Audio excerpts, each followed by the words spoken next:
Halo teman-teman, apa kabar? Jumpa lagi dalam channel Bermain Sambil Belajar. Topik kita kali ini masih lanjut tentang klasifikasi hewan, bagian yang kedua. Teman-teman, sebelum kita lanjut, jangan lupa di subscribe, share, like, dan komen ya. Baiklah, kita langsung saja ya. Salah satu cara untuk mengklasifikasikan hewan selanjutnya adalah berdasarkan cara berkembang biaknya. Secara umum perkembangbiakan hewan terbagi menjadi dua macam, yaitu generatif dan vegetatif. Dalam episode Bermain Sambil Belajar kali ini, kita akan membedah pembiakan hewan secara generatif.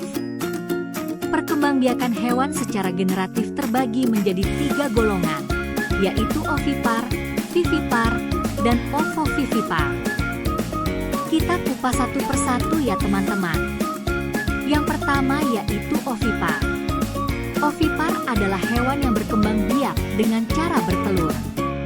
Setelah pembuahan, embrio yang dihasilkan tumbuh dan berkembang di kulit telur. Embrio menerima nutrisi dan cadangan makanan dari telur yang dikeluarkan dari tubuh ibu. Kemudian setelah telur mencapai ukuran tertentu dan dengan demikian tahap perkembangan tertentu, telur itu menetas. Ciri-ciri hewan yang berkembang secara ovipar adalah sebagai berikut. 1. Tidak memiliki daun telinga. 2. Tidak memiliki kelenjar susu dan tidak mengisap susu. 3. Telur berada di luar tubuh induknya. 4. Induk mengerami telur hingga menetas. Contoh hewan yang berkembang biak dengan cara ovipar adalah kelompok burung, sebagian besar reptil, termasuk hewan purba yaitu dinosaurus, arthropoda, dan cacing. Satu-satunya mamalia yang menelur adalah cloaca, yang termasuk snabeltier dan antigel. Contoh hewan yang berkembang biak dengan cara ovipar sebagian dapat dilihat sebagai berikut: ayam, angsa, merpati, kadal, ikan cupang, semut, buaya, platypus, kupu-kupu, katak. Kita lanjut lagi ya teman-teman. Klasifikasi hewan berdasarkan cara berkembang biak secara generatif yang kedua yaitu vivipar. Vivipar adalah hewan yang berkembang biak dengan cara melahirkan. Setelah pembuahan, embrio tumbuh dan berkembang di dalam rahim dan embrio menerima nutrisi dari makanan yang dicerna ibu melalui plasenta. Dengan kata lain yaitu perkembangbiakan dengan cara mengandung anaknya. Dan pada saat sudah siap, maka anak tersebut akan keluar dari alat kelamin dari hewan betina tersebut. Ciri-ciri hewan yang berkembang biak dengan cara vivipar adalah sebagai berikut.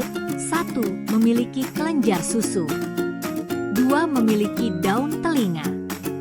3. Tubuhnya ditutupi bulu dan rambut. 4.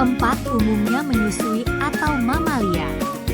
5. Janin berkembang dalam tubuh ibu sebelum lahir. Contoh hewan yang berkembang biak dengan cara vivipar adalah kebanyakan mamalia, sebagian reptil, dan beberapa organisme tingkat rendah. Seperti kelelawar, gajah, kuda, sapi, monyet, tikus, kambing, anjing laut, paus, lumba-lumba, kucing, anjing.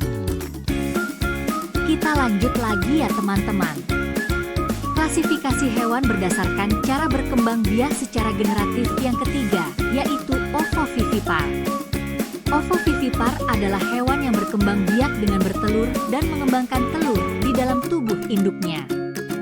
Telur ditetaskan di dalam tubuh induknya. Setelah telur menetas, ia tetap berada di dalam ibu untuk jangka waktu tertentu dan dipelihara dari dalam tetapi tidak melalui pelengkap plasenta.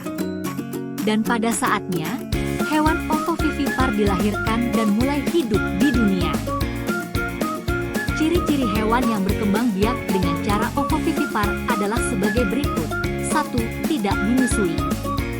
2. Tidak punya rahim. 3. Janin sudah ada dalam telur. 4. Tidak punya daun telinga. 5. Antara induk dan anak, bentuk tubuhnya sama. Contoh hewan yang berkembang biak dengan cara ovovivipar adalah hiu, ikan pari, bunglon, kadal, kuda laut, guppy, salamander, platypus. Baiklah teman-teman, sampai di sini bermain sambil belajar kita kali ini dan sampai jumpa lagi dalam pelajaran selanjutnya.